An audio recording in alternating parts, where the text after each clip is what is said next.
can get there. So it can't be long. I can't be long because I don't have my PowerPoint presentation on the screen and I don't have a fan up here. So you know I'm not going to stay up here terribly long. You all know this. So let's just hold hands and get through this hour together. Right? Let's just get through this hour and work in unison. Members, it is an honor to serve as your president for the next year. I don't take this position, this responsibility lightly. Leading the third largest police organization in the country can sound like a very daunting task. And it's very important work that we have to do. But my dad, who's seated right here tonight, he's seated here, he would tell me growing up, he would say, you know, it's important, but that helping hand, David, is at the end of your elbow. That's what he would tell me growing up. That helping hand is at the end of your elbow. So translation, that means that he told me it was my responsibility to get whatever the assignment was done and to do it. Well, not tonight and not for this task. That helping hand, I hope, will be from you, the members and supporters of this great organization. I already know I can count on the FPCA staff. You can see the love and adoration that we have, that Kevin has shown you to this wonderful leadership team behind the scenes. So I already know that I have their support, their continuous, unwavering support, and I look forward to it. They're a no-nonsense bunch. They take no prisoners when it comes to getting the job done, and so I really appreciate them as you prepared me for this transition. There are a multitude of important issues impacting not only our association, but our communities, our schools, our state. But at the core of those issues, at the very center of those issues, are answers from you, our members, the chiefs from around the state who stand ready to provide leadership and the things that are needed for us to move forward. What will this year hold? Bishop Powell didn't know my speech, but he's absolutely right. We have no idea what this year will hold for our state, for our communities, for things that are happening around us. But what I do know is that if there is a predictor of past behavior, is a predictor for future behavior and outcomes, we are in absolutely good hands. Our state continues to rise to the occasion each and every time that there is a crisis. What are the priorities for this year? And there are some priorities. Kevin alluded to some of his priorities. Well, some of his goals are some of my goals, and we're in unison. We've talked, we've communicated, and some of those same leadership things that Butch wanted us to pass down will continue. So just relax. One of the main things that you all may be worried about is that I'm not going to make every Saturday wear a FSU football jersey Saturday day. So you won't have to worry about that, right? I know Ski, you're really happy about that, right? That really would be cool though, but we won't have to do it. But seriously, there are no surprises. We will continue to sustain the gains that we've made in recent years, and we will continue to focus on the following. We will continue to strengthen and improve the relationships within our communities. I think you will agree we can all improve in terms of our interactions, making sure that our community members feel willing to come forward and have positive interactions with the people that we serve. That's what we said we were going to do, and so we have to continue to sustain those positive gains. We have to continue to find positive ways to work with our stakeholders to improve safety in our state. We have had some great partnerships and outstanding support from our leaders, and they have not forgotten law enforcement. So we want to continue to sustain those positive gains.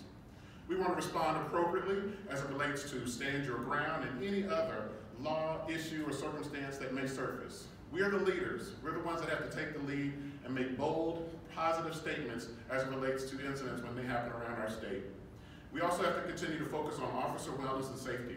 We can't do our jobs if our men and women are suffering, if they're struggling, if they're dealing with issues at home and they can't come forward, if they are not getting the support that they need to be successful. So we have to continue to sustain those gains that President Lysted led us to with the Valor Program and other positive initiatives. And then, last but not least, I think we have to continue to promote the organization by implementing innovative methods to tell our story and create our own narrative and not allow others unrestricted access to criticize the important work that we do. We have to find ways to use our app. We have to find ways to tell our story. We need to find ways to let people know we have some outstanding men and women in this profession who are willing to put their lives on the line, who are willing to give a guy a haircut so he can get a job, before he goes for an interview, and who are willing to do all those things to help our community members. We have to create our own narrative, and I'm going to help us do that this year. As I close, I want to thank our sponsors. It's been a memorable and very successful conference. It's been 14 years since we held a conference here. let's not wait 14 more years to come back to this beautiful part of the state. Can we agree to do that? Can we agree? And you've heard it before. We can continue to praise and thank Chief Scott Irwin, Chief Drew Whitman. You have gone above and beyond. Many of us go to conferences around the country and around the world. You have raised the standard. You have done an outstanding job. And they sow the seed back to the organization. What do you think about that? They have done an outstanding job.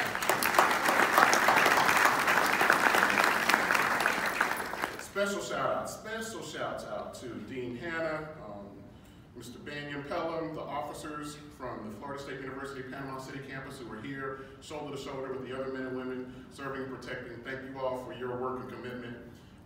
It's an awesome partnership to have, and I think this was the first time that the FSU PC campus has assisted with an endeavor this large. So it was a first of many, I hope, successful partnerships to host this type of event. And yeah, oh yeah, speaking of first, did you think I was going to, just for one moment, not mention this very important first that you all have been a part of this evening? Did you think that? I hope you didn't. That's right, I'm very, very proud of the fact, I'm extremely proud of the fact that you have witnessed the installation of the first university police chief to lead this organization in its 66-year history. I'm very proud of it.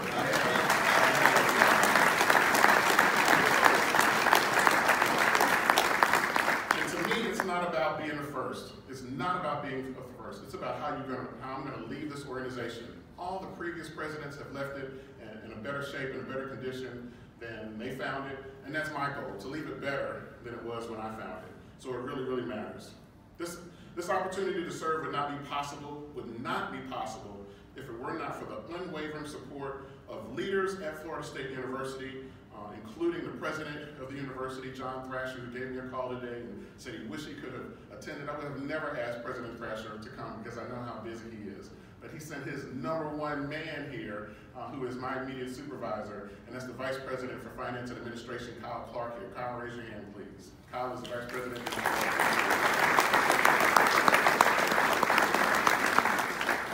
So Kyle gives me the support that's necessary for me to be able to lead the men and women in Tallahassee, in Panama City, in Sarasota, and all the sites that we have responsibility.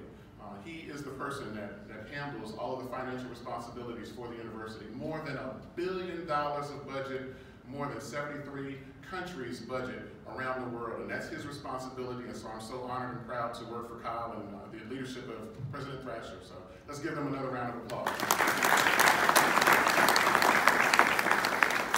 I have some great teammates who have been on this journey with me for a while. My other teammates at Florida State University consist of Vice President, Associate Vice President Renisha Gibbs, Chief HR Officer, great friend and colleague who keeps me straight, make sure our paperwork is good. Associate Vice President for Financial Aid, Daryl Marshall, great colleague, strong friend, huge supporter. These two have been with me on this journey. They were also a part of an installation ceremony when I became the president of the International Association of Campus Law Enforcement Administrators. And so I really appreciate your support over the later years. Thank you, Daryl. Thank you, Renisha.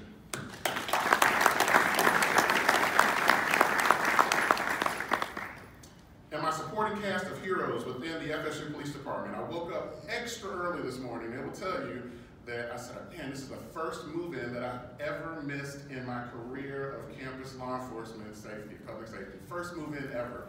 So I woke up early, I couldn't rest, because I know the work that it takes to go in to preparations, to preparing to receive more than 6,000 nervous students, 12,000 nervous parents. Kevin Lysted and his wife were two of those nervous parents. But Kevin won't tell you he got the hookup today. I did a little video last week and I said, this is Kevin Lysted. If he comes on campus, please help him get partnered. Did it work, Kevin? It worked out great. So I hope your moving experience was great. But the work that's done is not done without great leaders. And so they worked move-in today. They were in the hot sun early this morning.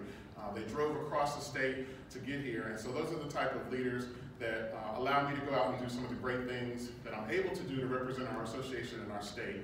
And that's Deputy Chief Terry Brown. Raise your hand, please. Terry Brown, stand up. Stand up.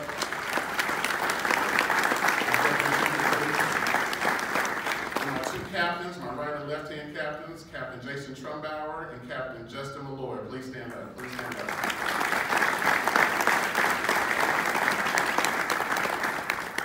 Wonderful team that I have that allows me to go out and multitask and do these wonderful things. So I have lots of family. As you can see, we try to take over all the front row tables here. Lots of family that made a great sacrifice to be here tonight. My mother and father, believe it or not, they've not been to a real law enforcement program like this since I was sworn in as a police officer for the Albany Police Department.